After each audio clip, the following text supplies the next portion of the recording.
Hello friends, welcome back to my channel. This is Neha Patel and today is episode 30 of Get Your Rank with Neha Patel. So guys, episodes हमारे ख़त्म हो चुके हैं, like ये last episode है series का and trust भी मेरे लिए बहुत बहुत चैलेंजिंग था ये, बिकॉज मेरे लाइफ में भी इतना कुछ हो रहा है.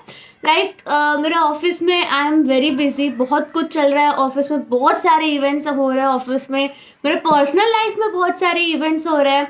So it was a task, a challenge for me कि मैं रेगुलरली 30 दिन तक लगातार वीडियोस अपलोड करूँ. But yes, I can finally से कि ये पॉसिबल हुआ है एंड इसका जो मतलब है वो तब भी होगा जब आपको ये वीडियोस हेल्पफुल लगे हो एंड आई होप कि आपको लगे हो. और रही बात आज के एपिसोड की, तो जैसे कि मैंने कल वाले एपिसोड में, दैट इज एपिसोड 29 में कहा था कि देखो मैं आपको क्वेश्चंस बता रही हूँ, अब आपको आंसर्स देना. सो मैं आई एम सरप्राइज, मेरे को लगा नहीं था कि कोई आंसर्स भेजेगा, लाइक कोई इतना ओबीडियंट सिंसियर होंगे. बट सच सच बताना, तुम लोग इतना अपने प्रोफेसर की बात भी मानते हो क्या? मतलब आई एम सो हैप्पी कि लोगों ने आंसर्स भेजे मुझे मेल पे. एंड ठीक है, किसी किसी के आंसर्स सही थे, किसी किसी के आंसर्स गलत थे, हम वही डिस्कस करने वाले आज के वीडियो में. बट मैं आपको बता दूं कि देखो, किसी का भी आंसर ना परफेक्ट नहीं होता है. ओके, मिस्टेक्स तो होते ही है, बट एग्जामिनर को क्या चाहिए होता है कि जो पूछा गया है उसका पॉइंट आपने सही लिखा है कि नहीं. सो हम इन डिटेल में जानेंगे आपके आंसर्स का क्या कंक्लूजन है एंड जो भी कल मैंने क्वेश्चन बताया उसका क्या करेक्ट आंसर है वो भी मैं बताऊंगी, कहाँ आप मिस्टेक्स कर रहे हो वो भी मैं बताऊंगी. So without wasting any time, let's get started. So guys, मैं सबसे पहले आपको ये बताना चाहती हूँ कि देखो, एग्जामिनर के पास ना हज़ारों पेपर्स होते हैं चेक करने के लिए, ठीक है. सो उसके पास तो ऐसा बिल्कुल भी टाइम नहीं है कि वो आपका एक एक वर्ड, एक एक सेंटेंस रीड करे. अब मेरे पास ही थोड़े बहुत ही आंसर्स शीट आए थे, लाइक आपने आंसर्स भेजे थे, उसमें भी मैं एकदम ऐसे थी कि अच्छा ठीक है, ये ठीक है, ये ठीक है. सो उनके पास, एग्जामिनर के पास तो कितने सारे आते हैं. सो आपको अलग स्टैंड आउट करना है बाकी सब लोगों से. वो कैसे पॉसिबल होगा? जब आप कुछ अलग लिखोगे, कुछ यूनिक लिखोगे, ठीक है. सो मैंने जितने भी क्वेश्चंस आंसर्स देखे जो आपने मुझे भेजे, उसमें से मुझे कुछ भी यूनिक नहीं लगा कि आप लोगों ने कुछ यूनिक लिखा कि हाँ ये अट्रैक्टिव है या ये, इसमें मैं आपको फुल मार्क्स दे दूँ, ठीक है. सो वो सब मैं आपको बताऊंगी कि आप कैसे यूनिक लिख सकते हैं. जैसे फॉर इंस्टेंस, जो पहला क्वेश्चन था कि mister A holds 10% shareholding in company B, तो उसमें आपको बताना है कि वो रिलेटेड पार्टी है कि नहीं है. तो सबसे पहली बात तो देखो, तो इसमें आप सभी लोगों ने मतलब स्टार्ट ही ऐसा किया है कि हाँ रिलेटेड पार्टी का डेफिनेशन दे दिया और फिर बता दिया कि 20% होगा तो ही वो पॉसिबल है उसका शेयर होल्डिंग, तो ही वो रिलेटेड पार्टी गिना जाएगा, वरना नहीं गिना जाएगा. बट एक क्वेश्चन को अच्छे से पढ़ो वापस और मेरे को बताओ, इसमें मैंने फिनेंशियल ईयर कहाँ मेंशन करा हुआ है कि कौन से फिनेंशियल ईयर के लिए वो रिलेटेड पार्टी काउंट होगा कि नहीं.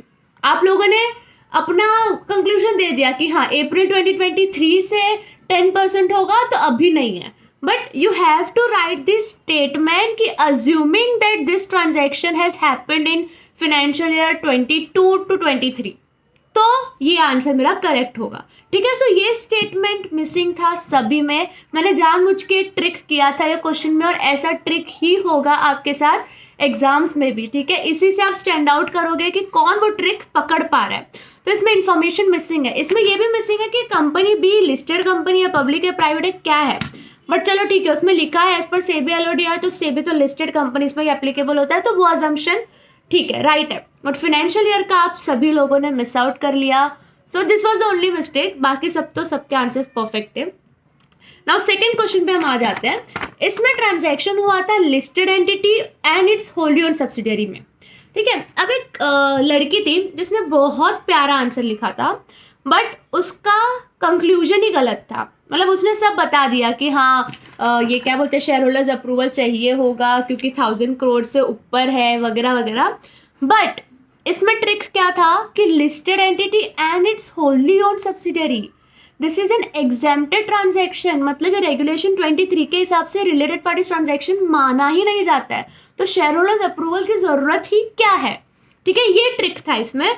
तो क्या किया आप लोगों ने, काफ़ी लोगों ने, कि स्टार्टिंग में कंक्लूजन लिख दिया कि yes share holders approval is required, और फिर आगे पूरा पूरा लिखा. तो एक एग्जामिनर क्यों पढ़ेगा आपका वो आंसर, क्योंकि वो आंसर ही गलत है. सो आपको ये चीज़ माइंड में रखनी है कि कंक्लूजन हमेशा एंड में लिखना है। भले आपको आंसर पता हो बट फिर भी, क्योंकि गलती से भी आपका कंक्लूजन गलत निकला तो वो पूरा आंसर आपके एग्जामिनर नहीं पढ़ने वाली है, ठीक है। तो सबसे पहले इसमें आप रिलेटेड पार्टीज का क्या बोलते हैं एग्जेम्पशन एक्सप्लेन करोगे कि रेगुलेशन 23 के हिसाब से ये एग्जेम्प्टेड है, हेंस ये ट्रांजैक्शन रिलेटेड पार्टी ट्रांजैक्शन नहीं गिना जाएगा एज पर रेगुलेशन 23, इसलिए रेगुलेशन 23 के हिसाब से शेयर होल्डर्स अप्रूवल की जरूरत नहीं है। ओके अब जो थर्ड क्वेश्चन है उसमें मेरी मिस्टेक है, क्योंकि मैंने उसमें रेगुलेशन 23 लिखा ही नहीं, मतलब क्लियरली मैंने लिख दिया कि exemption of SEBI LODR regulation, but मैं बोलना ये चाह रही थी कि 23 रेगुलेशन जो है रिलेटेड पार्टी ट्रांजैक्शन का, उसका एग्जाम्पशन बताओ। तो किसी ने एक्चुअल में वो अटेम्प्ट ही नहीं किया और बहुत कम लोगों ने अटेम्प्ट किया, और अटेम्प्ट किया तो भी एलओडीआर रेगुलेशंस के एग्जाम्पशन बता दिए, तो कोई बात नहीं। उसमें वही आता है कि दो गवर्नमेंट कंपनीज के बीच में हुआ तो एग्जेम्प्ट हो जाएगा, listed entity and its wholly owned subsidiary के बीच में हुआ तो एग्जेम्प्ट हो जाएगा, and as per new amendment दो होली ओन्ड सब्सिडरी के बीच में हुआ तो भी वो एग्जेम्प्ट हो जाएगा। ओके अब हम आते हैं हमारे फोर्थ क्वेश्चन पे, जो था मटेरियल मॉडिफिकेशन को लेके, ठीक है। सो देखो, please specify the process for A according to regulation 23। तो मैं आपको टिप बताती हूँ, इसमें आपका स्टार्टिंग देखो कैसा होना चाहिए ना, recently SEBI has come out with its circular dated November 22, 2021। फिर आपको लिखना है कि क्या क्या जो भी आपका अमेंडमेंट था वो, मैंने आपको डेट बता दिया नवंबर 22, 2021 को इसका सर्कुलर सेबी का आया था, तो वो आप मेंशन करोगे, फिर बताओगे कि क्या क्या उसका नया अमेंडमेंट था, and comparing the circular and the mention case ये होगा, ऐसा आप लिखोगे तो ज़्यादा अच्छा लगेगा ना, इम्प्रेशन पड़ता है और प्रोफेशनल भी लगता है। तो इसमें तो सभी लोगों ने करेक्ट लिखा था कि मटेरियल मॉडिफिकेशन है तो आपको ऑडिट कमिटी का अप्रूवल चाहिए रहेगा। तो फिफ्थ क्वेश्चन है वो था high value debt listed entity का, जिसमें on the date of its publication ही आपको आरपीटी डिस्क्लोज करना था। तो ये भी मेजरली सभी लोगों ने सही लिखा है, हाँ ठीक है। सो ये थे आंसर्स। अब मैं आपको बता देती हूँ आपकी गलतियाँ कहाँ पे हुई थी। तो देखो, वो सबसे पहले तो आप लोगों ने सेक्शन का सेक कर दिया, ठीक है, जैसे कि एज पर सेक 188, मतलब एग्जामिनर ये देख के ना जीरो दे देगा आपको कि ये क्या शॉर्ट फॉर्म यूज कर रहे हो आप लोग, ये कोई आपका नोट्स नहीं है कि आप शॉर्ट फॉर्म लिखोगे, you have to write full form, section लिखना है। और अगर आपको ये सब नहीं लिखना तो शॉर्ट फॉर्म पे तो बिल्कुल भी मत लिखना। ये सबसे बड़ी मिस्टेक देखी मैंने, कॉमन मिस्टेक आपके पेपर्स में, आप लोग शॉर्ट फॉर्म यूज कर रहे हो, ठीक है। रुपीस में आप रुपीस कैसा साइन लगा दे रहे हो, यार ऐसा नहीं चलेगा, आपको रुपीस में रुपीस लिखना है। अगर क्वेश्चन में जैसे कि देखो मैंने यहाँ पे क्वेश्चन में RS लिखा है, सिंबल नहीं दिया है, तो आप लोग को भी RS ही लिखना है, ठीक है। सो रुपीस का भी सिंबल मत करना। और काफी सारे लोगों का स्पेलिंग मिस्टेक भी बहुत हुआ है, जैसे प्रमोटर में स्पेलिंग में लास्ट में TOR लिख दिया है, TER है प्रमोटर में लास्ट में, तो आप लोगों ने TOR लिख दिया और हर एक जगह पे TOR ही लिखा है।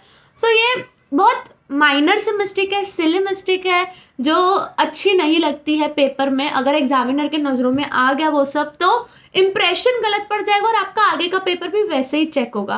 तो ये सब गलतियाँ अवॉइड करो और स्टार्टिंग में कंक्लूजन मत लिखना, स्टार्टिंग में हमेशा जो भी रेगुलेशन है सेक्शन है वो लिखना फुल फॉर्म में, फिर प्रेजेंट केस को आपको प्रेजेंट करना है एंड देन आपको कंक्लूजन लिखना है, ठीक है। बाकी सब तो एक बात मैं बता दूं कि जिन्होंने भी मेरे को आंसर्स भेजे इतना मेहनत करके, I am very much sure वो लोग ये अटेम्प्ट में क्लियर होंगे, बिकॉज उनमें वो डेडिकेशन है, वो कंसिस्टेंसी है कि वो लोग आंसर्स लिख रहे हैं और मुझे भेज रहे हैं, वो लोग मेहनत कर रहे हैं। So your hard work is visible and kudos to you.